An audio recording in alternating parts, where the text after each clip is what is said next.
Hello friends, आप सभी का स्वागत है। आज हम डिस्कस करेंगे शिक्षण सहायक सामग्री यानी टीचिंग एड्स के बारे में, जिसको कि TLM भी कहा जाता है। फ्रेंड्स, आगे बढ़ने से पहले चैनल पर फर्स्ट टाइम विजिट किए तो सब्सक्राइब करके बेल आइकन दबा लीजिए और आप हमारा टेलीग्राम ग्रुप ज्वाइन कर लीजिए, जिसका लिंक डिस्क्रिप्शन में दिया हुआ है। यहाँ पे इसका PDF आपको मिल जाएगा और भी जो इम्पोर्टेंट मटेरियल होता है वो आपको मिलता रहेगा। तो चलिए शुरू करते हैं टॉपिक को, और इस सेशन को अधिक से अधिक आप शेयर कीजिएगा। तो चलिए पूरे सेशन पर बने रहिएगा और सीखते हैं यहाँ पे टीचिंग लर्निंग मटेरियल क्या होता है। इससे रिलेटेड क्वेश्चन आपको एग्जाम में पूछा जाता है, ठीक है। तो चलिए देखिए, शिक्षण सहायक सामग्री बच्चों को जब शिक्षा प्रदान किया जाता है, जब बच्चों को शिक्षा दिया जाता है तो एड्स की आवश्यकता होती है, ठीक है। ये एड्स क्या होता है? एक सामग्री होता है, ऐसा सामग्री जो कि बच्चों को पढ़ाने के लिए ज़रूरी है ना। अगर बच्चों को अर्थ के बारे में कॉन्सेप्ट देना हो तो हमें बच्चों को ग्लोब दिखाना पड़ता है, ठीक है।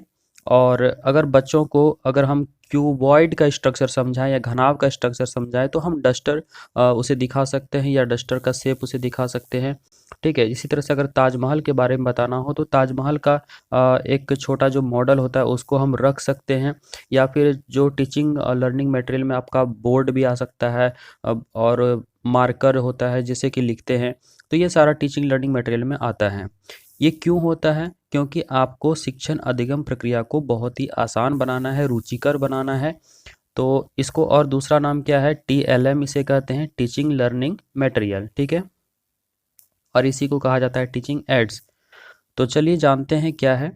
शिक्षण अधिगम की प्रक्रिया को सरल, प्रभावकारी एवं रुचिकर बनाने वाले उपकरणों को, यानी कि जो भी यहाँ पे इंस्ट्रूमेंट्स होते हैं, जो भी औजार होते हैं, ठीक है, शिक्षण सहायक सामग्री ने टीचिंग एड्स कहा जाता है। इंद्रियों, जो हमारे कान, आँख, नाक, जीभ, त्वचा है, के प्रयोग के आधार पर शिक्षण सहायक सामग्री को मुख्यतः 3 भागों में विभाजित किया गया है। तो यहाँ पे पर्टिकुलरली हम कौन सी इंद्रियों की बात करेंगे? कान और आँख का, ठीक है। तो यहाँ पे 3 भाग में कैसे कैसे डिवाइड किया गया है? श्रव्य सामग्री, दृश्य सामग्री और श्रव्य दृश्य सामग्री। श्रव्य हो गया जिसे आप सुन सकते हैं केवल, जिस तरह से रेडियो हो गया, टेप रिकॉर्डर हो गया।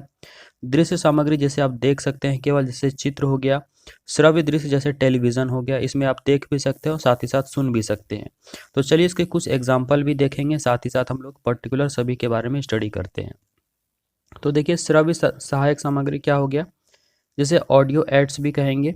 श्रव्य सामग्री से तात्पर्य उन साधनों से है जिनमें केवल श्रव्य इंद्रियों अर्थात कानों का प्रयोग केवल किया जाता है। ये हो जाता है श्रव्य सहायक सामग्री, जिसमें कि केवल कानों का प्रयोग किया जाता है। श्रव्य सामग्री के अंतर्गत क्या क्या आएगा? एग्जाम्पल के तौर पे है आपका रेडियो होगा, टेलीफोन होगा, ग्रामोफोन होगा, ठीक है, टेली कॉन्फ्रेंसिंग होगा, फिर टेप रिकॉर्डर होगा। ये सभी किस में आ जाएंगे? तो श्रव्य सहायक सामग्री में। दोस्तों, आपको एक बात बता दूं, जब भी ऑप्शन में आपको श्रव्य सामग्री मिले, दृश्य सामग्री मिले और श्रव्य दृश्य सामग्री मिले, तो ऐसे समय में आप श्रव्य दृश्य को यूज़ करेंगे, उसी ऑप्शन को आप सेलेक्ट करें, क्योंकि जब बच्चा कान और आंख दोनों का इस्तेमाल करेगा तब किसी भी चीज़ों को ईजिली वे में वो सीख पाएगा, ठीक है। चलिए अब समझते हैं दृश्य सहायक सामग्री क्या है। तो दृश्य सहायक सामग्री विजुअल एड्स, इसमें केवल देखा जाता है। दृश्य सहायक सामग्री का तात्पर्य उन साधनों से जिनमें केवल देखने वाली इंद्रियों अर्थात आँखों का प्रयोग होता है। इसके कुछ उदाहरण इस प्रकार हैं, जैसे चित्र हो गया, मानचित्र हो गया, रेखा चित्र, ग्राफ, चार्ट, नमूने, वास्तविक पदार्थ, संग्रहालय आदि। इसमें क्या होता है? केवल हम चीज़ों को देखते हैं, इससे कोई वॉइस नहीं आता है। इसी प्रकार कुछ अन्य उदाहरण निम्नलिखित हैं, जैसे कि नीचे आप देख सकते हैं, इससे रिलेटेड क्वेश्चन एग्जाम में आता है। जैसे हो गया आपका बुलेटिन बोर्ड, है ना। बुलेटिन बोर्ड क्या हो गया? जिसमें कुछ डाटा वगैरह आपका जो एक वो ऐसा बोर्ड होता है जहाँ पे कुछ डेटा वगैरह शो होते रहता है। आप इस तरह से समझ सकते हैं, जब आप रेलवे प्लेटफॉर्म पे गए होंगे तो वहाँ पे देखे होंगे कि कौन सा रेलवे कितने बजे है, कितने नंबर प्लेटफॉर्म पे आ रही है। तो ये सारा क्या हो गया? इसी तरह के एज फॉर एग्जांपल ये बुलेटिन बोर्ड का है, यहाँ पे फिगर भी देख सकते हैं आप। तो जो चीज़ बच्चों को पढ़ाना या जिस तरह का हमें यूजेज है, उस अकॉर्डिंग हम बुलेटिन बोर्ड का इस्तेमाल भी करते हैं। तो देखिए इसके बारे में क्या क्या और बात है। बुलेटिन बोर्ड आधुनिक शिक्षा प्रणाली का एक उपयोगी उपकरण है। इस पर देश की राजनीतिक, आर्थिक तथा सामाजिक समस्याओं के संबंध में चित्र, ग्राफ, आकृति तथा लेख एवं आवश्यक सूचनाओं को प्रदर्शित करके बालकों की जिज्ञासा को इस प्रकार उत्तेजित किया जाता है कि उनके ज्ञान में निरंतर वृद्धि होती है। बुलेटिन बोर्ड को विद्यालय में इतनी ऊंचाई पर उपयुक्त स्थान पर रखा जाना चाहिए जिसे सभी बालक प्रदर्शित की हुई सामग्री से लाभान्वित हो सके। तो देखिए इसमें कहीं वॉइस तो आता नहीं है, ठीक है। तो ये क्या हो गया, बुलेटिन बोर्ड। ये हो गया केवल दृश्य सामग्री, है ना, विजुअल एड्स हो गया। इसी का देखिए दूसरा एग्जाम्पल है हमारा फ्लैनेल बोर्ड, ठीक है। फ्लैनेल बोर्ड क्या होता है, फ्लैनेल बोर्ड बनाने के लिए प्लाईवुड, ठीक है, प्लाईवुड को आपको पता है, प्लाईवुड अथवा हार्ड बोर्ड के टुकड़े पर फ्लैनेल के कपड़े को खींचकर बांध दिया जाता है।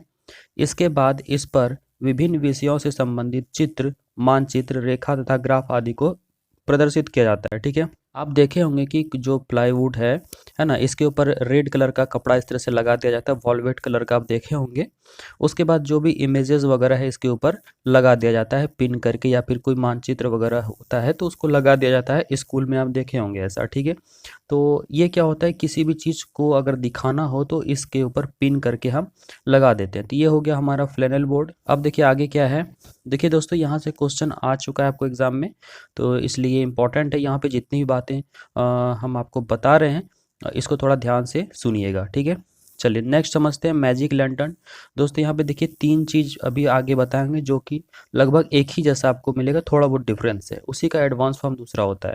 जैसे मैजिक लैंटर्न हो गया, एपिडियास्कोप हो गया जिसे चित्र विस्तारक यंत्र कहा जाता है, और आगे है स्लाइडर, फिल्म पट्टियाँ तथा प्रोजेक्टर, ठीक है। तीनों एक ही कैटेगरी में आता है, लेकिन थोड़ा थोड़ा डिफरेंस है तीनों में। चलिए देखिए मैजिक लैंटर्न क्या है, यह एक चित्र प्रदर्शक यंत्र है। इसकी मदद से स्लाइडों द्वारा विभिन्न चित्रों अथवा पाठ का प्रदर्शन किसी पर्दे या दीवार पर किया जाता है, ठीक है। मैजिक लैंटर्न एक ऐसा डिवाइस होता है जिसके द्वारा किसी भी इमेज को, जैसे कि एक ऐसा डिवाइस है जिसके द्वारा किसी भी इमेज को किसी पर्दे पर या फिर दीवार पर जो है हम उसको लेते हैं और इसको क्या करते हैं, बैक टू स्क्रॉल करके हम चीज़ों को देखते हैं। चलिए नेक्स्ट समझते हैं चित्र विस्तारक यंत्र। दोस्तों ये आपका जो जस्ट अभी आपने पढ़ा मैजिक लैंटर्न उसी से रिलेटेड है, लेकिन थोड़ा सा ये एडवांस फॉर्म है। इसमें क्या होता है, चित्रों को बड़ा किया जा सकता है, चित्र विस्तारक है ये, ठीक है। इसे इसका दूसरा नाम क्या है, एपिडियास्कोप, जिसे इंग्लिश में एपिडियास्कोप कहते हैं, कभी कभी हिंदी में भी आपको एपिडियास्कोप लिख कर दे दिया जाता है। तो ये क्या है, चित्र विस्तारक यंत्र पाठ को अधिक स्पष्ट और रोचक बनाने के लिए प्रभावशाली यंत्र है। यह मैजिक लैंटर्न से भी अधिक प्रभावशाली यंत्र है, क्योंकि इस मैजिक लैंटर्न में चित्रों या पाठों को प्रदर्शित करने के लिए पहले उसके स्लाइड बनाने की आवश्यकता होती है, जबकि एपिडियास्कोप में छोटे छोटे चित्र, मानचित्र और पोस्टर तथा पुस्तक के पृष्ठों को कमरे में अंधेरा करके चित्रपट अथवा पर्दे पर बिना स्लाइडर बनाए हुए बड़ा करके दिखाया जा सकता है, ठीक है।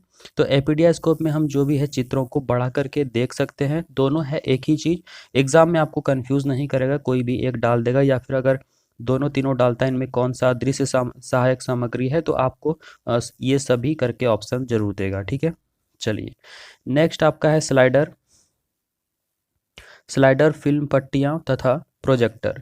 तो इसमें क्या होता है, स्लाइडों अथवा स्लाइडों की फिल्म पट्टियों का प्रयोग शिक्षण सहायक सामग्री के तौर पर किया जाता है। इसके लिए प्रोजेक्टर की सहायता ली जाती है। प्रोजेक्टर प्रोजेक्टर तो आप सभी को पता ही है क्या होता है। प्रोजेक्टर एपिडियोस्कोप से बेहतर साबित होते हैं, क्योंकि एपिडियास्कोप द्वारा बालकों को चित्र या पाठ एक एक कर दिखाया जा सकता है, जबकि प्रोजेक्टर द्वारा चित्रों की स्लाइडों अथवा फिल्म पट्टियों को एक क्रम में दिखाया जाता है। दोस्तों यहाँ पे एक क्वेश्चन बन सकता है, चित्र की स्लाइडों अथवा फिल्म पट्टियों को एक क्रम में किस में दिखाया जा सकता है, तो प्रोजेक्टर के द्वारा, ठीक है, जो कि एपिडियास्कोप में ये चीज़ नहीं होता है। इसी तरह से एक और है फ्लैश कार्ड, जिससे क्वेश्चन आता है।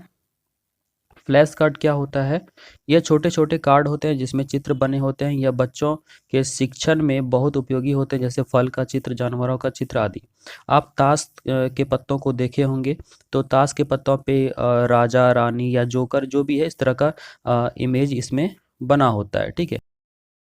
एक राजा रानी या फिर ये जोकर टाइप का जो भी है एक इमेज बना होता है। तो इसी तरह से क्या होता है, बच्चों को पढ़ाने के लिए अगर हम सेब के बारे में बताना चाह रहे हैं तो क्या करेंगे, एक ऐसा कार्ड लेंगे जहाँ पे कि जिसमें कि सेब का इमेज बना हो, या बच्चों को सेलेक्ट करने देंगे कि इसमें कौन सा सेब है, तो बच्चे उस कार्ड को सेलेक्ट करता है, ठीक है, या फिर उसे हम पढ़ाते टाइम शो करते हैं। तो ये हो जाता है फ्लैश कार्ड। तो ये सभी किस में आ गया, केवल दृश्य सामग्री में। अब इसी तरह से हम लोग देखते हैं दृश्य श्रव्य सामग्री, मतलब जिसमें देख भी सकते हैं और साथ ही साथ सुन भी सकते हैं। तो ये क्या हो गया, ऑडियो विजुअल एड्स। इसके प्रयोग से बालकों की देखने और सुनने वाली ज्ञानेंद्रियां सक्रिय हो जाती है, मतलब कान भी और साथ साथ आँख भी। और वे पाठ के सूक्ष्म से सूक्ष्म तथा कठिन से कठिन भावों को सफलतापूर्वक समझ पाते हैं। इसके अंतर्गत चलचित्र, टेलीविजन, कंप्यूटर, नाटक आदि आते हैं। नाटक में भी क्या होता है कि आप चीज़ों को देखते हैं, साथ ही साथ सुनते भी हैं। ठीक है, तो इससे संबंधित एक नोट है, इसको आप लोग जब समझ लीजिए। दृश्य श्रव्य सहायक सामग्री सभी शिक्षण सामग्री में सबसे बेहतर माना जाता है। इसलिए अगर आपको ऑप्शन में श्रव्य दृश्य श्रव्य सामग्री मिले तो आप इसे ही टिक करेंगे, राइट। तो एक ये बात हो गया। दोस्तों, जेटेट की तैयारी शुरू हो चुकी है। अगर आप पेड कोर्सेज ज्वाइन करना चाहते हैं तो कर लीजिए, इसका 700 प्राइस है। ठीक है, अगर केवल आप नोट्स लेना चाहते हैं तो आप 400 में ये नोट्स प्राप्त कर सकते हैं। नीचे दिए गए नंबर पे आप व्हाट्सअप करें। तो मिलते हैं